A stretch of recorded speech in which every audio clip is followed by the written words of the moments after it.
And Naomi had a kinsman of her husband's, a mighty man of wealth, of the family of Elimelech, and his name was Boaz.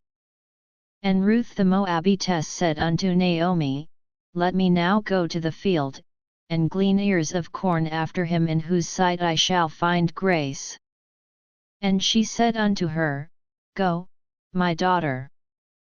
And she went, and came, and gleaned in the field after the reapers, and her hap was to light on a part of the field belonging unto Boaz, who was of the kindred of Elimelech. And, behold, Boaz came from Bethlehem, and said unto the reapers, The Lord be with you. And they answered him, The Lord bless thee.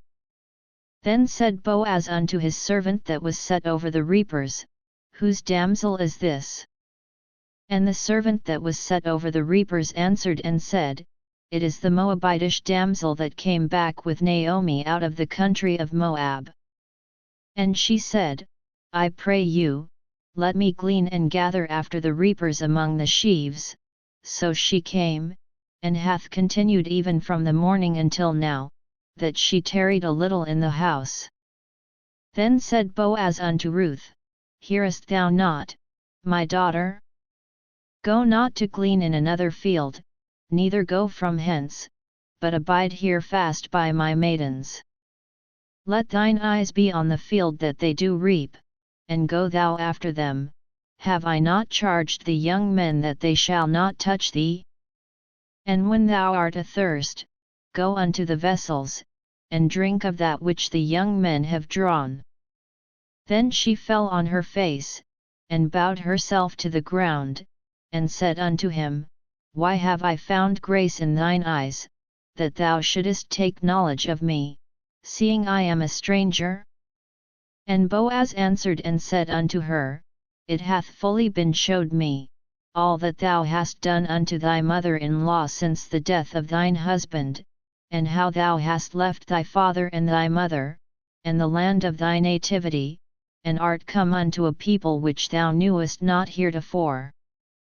The Lord recompense thy work, and a full reward be given thee of the Lord God of Israel, under whose wings thou art come to trust. Then she said, Let me find favor in thy sight, my Lord, for that thou hast comforted me, and for that thou hast spoken friendly unto thine handmaid, though I be not like unto one of thine handmaidens. And Boaz said unto her, At mealtime come thou hither, and eat of the bread, and dip thy morsel in the vinegar.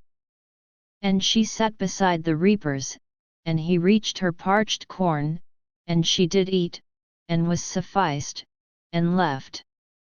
And when she was risen up to glean, Boaz commanded his young men, saying, Let her glean even among the sheaves, and reproach her not.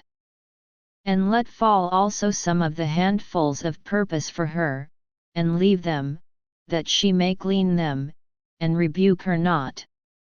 So she gleaned in the field until even, and beat out that she had gleaned, and it was about an ephah of barley. And she took it up, and went into the city, and her mother-in-law saw what she had gleaned, and she brought forth, and gave to her that she had reserved after she was sufficed. And her mother-in-law said unto her, Where hast thou gleaned today? And where wroughtest thou? Blessed be he that did take knowledge of thee. And she showed her mother-in-law with whom she had wrought, and said, The man's name with whom I wrought today is Boaz. And Naomi said unto her daughter-in-law, Blessed be he of the Lord, who hath not left off his kindness to the living and to the dead. And Naomi said unto her, The man is near of kin unto us, one of our next kinsmen. And Ruth the Moabitess said, He said unto me also, Thou shalt keep fast by my young men, until they have ended all my harvest. And Naomi said unto Ruth her daughter-in-law, It is good, my daughter, that thou go out with his maidens, that they meet thee not in any other field. So she kept fast by the maidens of Boaz to glean unto the end of barley harvest and of wheat harvest, and dwelt with her mother-in-law.